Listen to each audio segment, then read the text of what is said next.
Hello everybody, my name is Aceface. We're in the system of Omar, our current home base at the moment, and we're actually in a new ship. We've made a slight amount of progress since the last time we've been here. I've been having a bit of fun in this Hawk. So the Punisher was what we were using previously to do the T1 electrics, and it worked really well. I eventually was able to get enough cash by doing anomaly hunting in the Abyss sites to get the Hawk here. And this is the Hawk fit that I use for T2s, and it's quite a T2 darks in particular, so you do them solo. See here, if we go on Cheapo, this is the fitting here. This fit I made tons of videos on before as well, so you can also watch those if you want more information about this. But it's basically a hybrid fit based Hawk using a medium shield extender to get a big buffer, and then capitalizing on the Hawk's abilities to boost shields really well and use a small shield booster, so you get a little bit of both worlds. You get nice big buffer, but you also get some really enhanced shield boosting because of the Hawk's bonuses, because Hawks have bonuses to their shield booster amount, so this will boost more than it otherwise would be on another type of ship. Using the rocket launchers, we get pretty good range because the Hawk also has a bonus to the rocket range. So I mean, still 13 kilometers is not too far, but it's alright. We're able to get close to the enemy pretty quick since we're a frigate. I've been doing a few T2 sites already and not showed you guys, and it's actually been going really good. So good that I got a lucky drop here. I want to show you guys what this is. Look at this.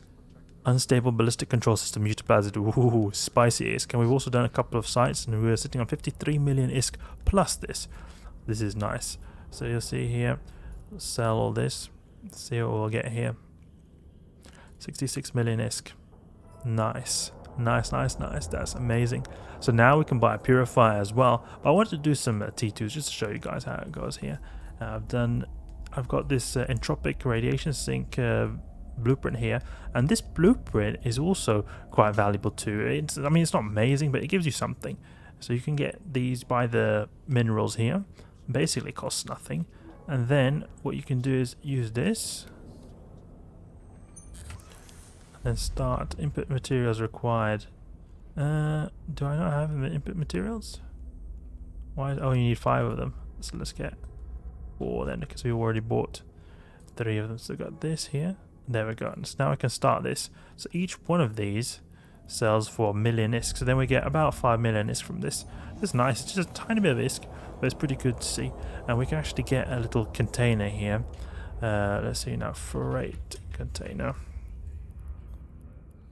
Giant freight container, enormous freight container, that's a good one. Huge, let's get enormous ones. We'll get huge, they're the cheapest here. This, and then where is this now? Do we not have this here? Did we not buy it? Oh, I hope we didn't. I thought we bought it. Omar, Emperor Family Academy. Why do we not have it? That's very strange.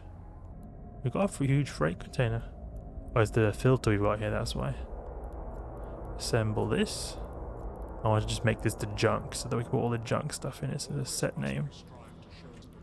Put all these junk blueprints in this. Okay, great. So all the junk is sort of sorted there. And we can sort by type. So it looks a bit neater here.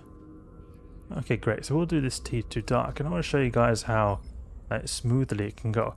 Just quickly before we go, the price of this fit, it says 57 million ISK. It costs a little bit more, just because of the prices in MR. This small compact shield booster was a little bit hard to come by, but a little bit more. But still, I've earned this ship back now with all the ISK we've got. And the next step, I think, is going to be to get a purifier. We're going to take that to low 6. See how that goes. And we will then go to Irnin, which is my Abyssal system. I'll remove this Abyssal launch, so we don't need that anymore. Some waves can be a little bit spicy. The rogue drone waves, I noticed, actually can be quite deadly. They do quite a lot of damage, the rogue drones. I think it was because I encountered some rogue drones that did explosive damage, all of them. And that's the lowest resist here, actually. Great, let's go to the Abyssal launch site. Just quickly, one jump, and then we're able to do these sites straight away. And it's a nice amount of ISK we get as well. I've got also a little booster here, Halcyon booster. These are so nice to get. So we get just some slight extra buffs here. Great. We're making pretty good progress now in high sec. So the next step is to get the Purifier. After that, the Naga. Then I would say like basic ISK making activities are arranged. And then we can go look for a corp for wormhole space. I really would like to go to wormhole space. Another idea could be to find a nullsec corp. And then just get a little bit like a base of operations in nullsec. And then after that, move to wormhole space, because I think the nullsec space is usually regarded as a little bit easier than wormhole space, so maybe we start out a little bit easier. We're also indirectly going to get a small lower sec base as well, because we're going to be using a Purifier now to hunt clone soldiers, so that'll be good. I like having different facets of abilities to earn ISK here. I think it's important in case we lose one way to earn ISK. There we go. But then again, if we switch corps, then we're not going to have the stuff in nullsec, so maybe it's not. We could go just directly to a wormhole corp. We'll see. But here it's much more relaxing than the previous wave that I encountered that had tons of blast needle Teslas there, the frigates that did explosive damage. All of them were blast needles. I didn't think about it at the time when I encountered that wave. When I encountered that wave, I thought that I was lucky to not encounter spark needles, because spark needles don't do EM damage, but actually because I've got this EM amplifier here, we've actually got more EM shield resistance than the explosive one, because usually the Hawk has very, very low EM resist. You can see here, if we remove this, you have 35%, or even this, 0%. So by default, this ship has really bad EM resist. Wreck this guy here. A module has run out of charges. Reload a little bit. Keep a range 500.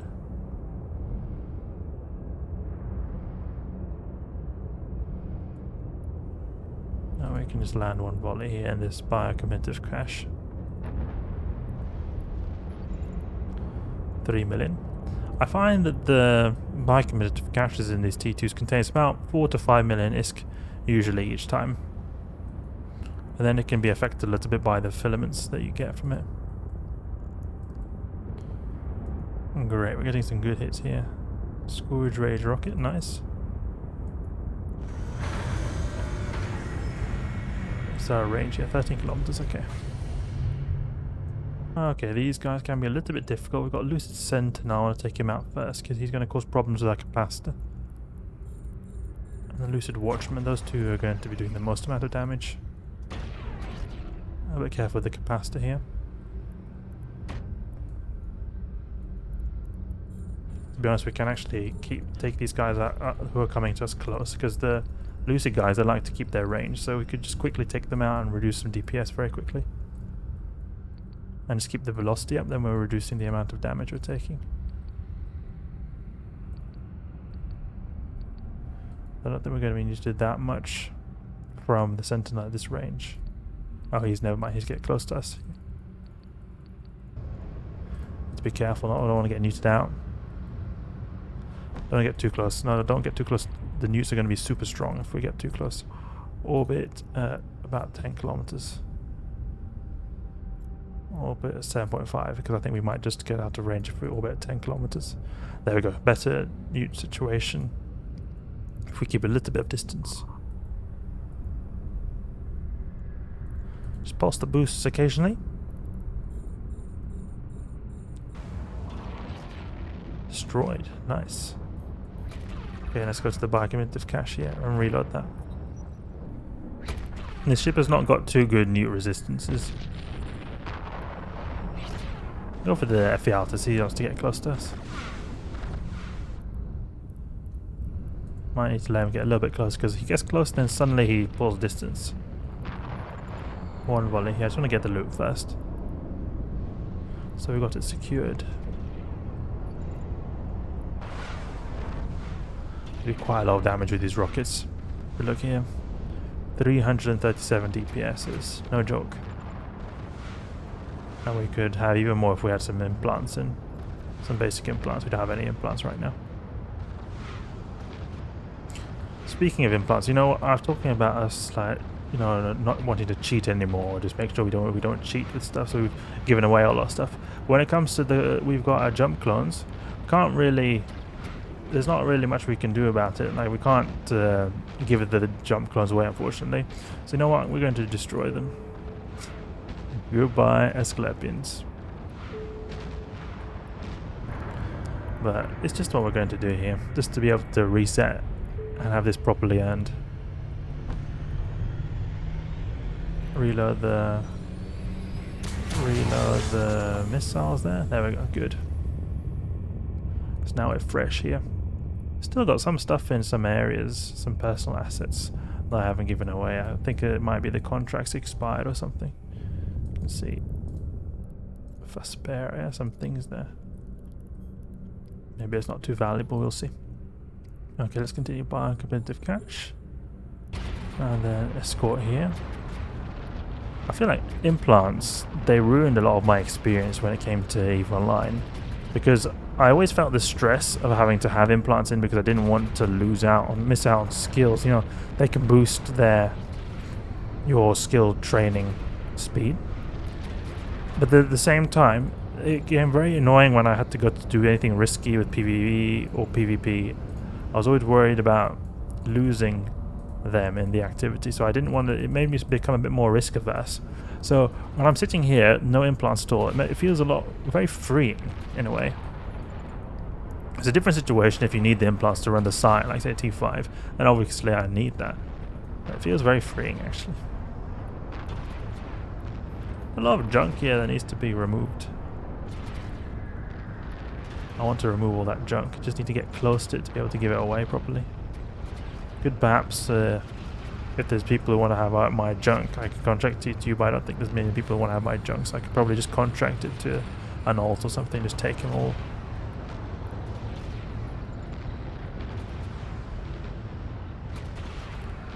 Easy, easy. You take quite a bit of damage from all these sleepers at close range, but it's alright, no problem for us. You see, here we just get a quick 9 million ISK. We can get a little bit extra as well from the product discovery as well. Always good to do that. I try to avoid doing product discovery because I find these T2s to require a bit more focus from my part. So I find it a little bit difficult to do the product discovery at the same time.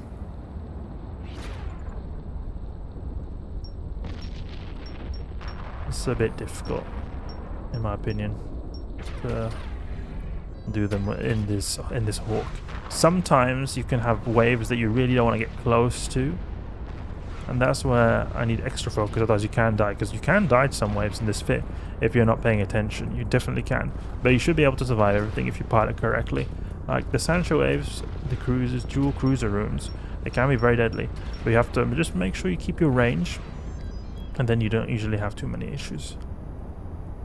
It usually works out pretty well then.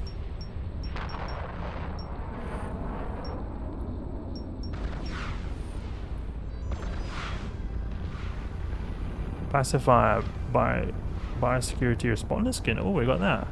Yeah, because we're level 75. I wonder if that skin is worth anything. Okay, let's go to the origin conduit and get out of here. It's quite cool that we managed to get that. I wonder how much it's worth. Open this up and go back to Amar. We can check here what's the value of the skin here. I don't think it's worth so much now, because I think there's a lot of people who have it. Yeah, it's not worth so much. I think in GT it might be worth a bit more. Yeah, but okay, estimated price is 830k, so it's not really much at all actually. We can probably just activate ourselves, to be honest. Probably it's better that we do that. Go in the search. Pacifier. Activate license. Oh, I already have it. Well, we can just give it away to a random person who's wanted to get giveaways. Let's see who it is. Okay, so then I guess we can just give it away. Oh, never mind. Okay, we won't give it away. I'll see what I'll do with this skin here then, if I've already got it injected. Might maybe take it to Jita someday and sell it there. Get an extra million or so. Good. So we got this here in our cargo. Abyssal loot. And then sell this nice juicy stuff. And let's use the Purifier. Clone Hunter. I think this fit is not too expensive either, actually. Oh, I would have hoped it was going to be under 50 million, but yeah, that's just the way it is. Okay. Fury. Now I've got three ships now. The Purifier for low sec clone soldier hunting. And then we get the Hawk for the Abyss. And then we got Basic Punisher if we ever need to reset for some reason or something. Yeah. That's the nice cold iron skin that I like a lot. Great, and we've also got ISK to spare as well, even 74 million ISK as well. So how much does the Naga cost? Because that's the final purchase I want to make before I'm going to... before I feel like I'm satisfied with our base of operations here in HiSec, or independent base of operations. There's not really relying on any corp at all. Naga... Combat Naga Trig Hunt is 127, so it's a little bit expensive. Let's see here. And some of this ammunition is not even available. Let's see here. 127, so it's not... It's almost exactly the same price. That's very nice to see, actually. Because often the discrepancies between the estimated price and the actual price is very big, but it doesn't seem like it was a big difference here. But you could also remove some of these boosters, these Forensics. They're not 100% mandatory, those Forensics boosters. The ammunition is not. Is important though. Important to have that ammunition though. But we can just find a few soldiers and then it should be alright. It should be a wrap. But that's what we're going to be doing next time. Hope you guys enjoyed. That's me using the Hawk to add some dank ISK in the T2 Abyss. And as I showed you here, and as I've discussed in many videos before, advertising the Hawk and explaining how good it is. You can see here, now we've started again. We've got the Hawk. We managed to get it pretty quickly. And we've already got so much ISK from the Hawk that we're able to just get ourselves a spicy new Purifier with 70 million ISK to spare really quickly. Now, I'd strongly recommend it if you're someone starting out or someone starting over to use this ship here. You've lost all your stuff and you're stuck in HiSec. This basic Hawk can earn you some nice stuff to get going in other aspects of the game. So I hope you guys enjoyed the video. Hope you learned something new. If you did, please leave a like and subscribe. I'll catch you guys later.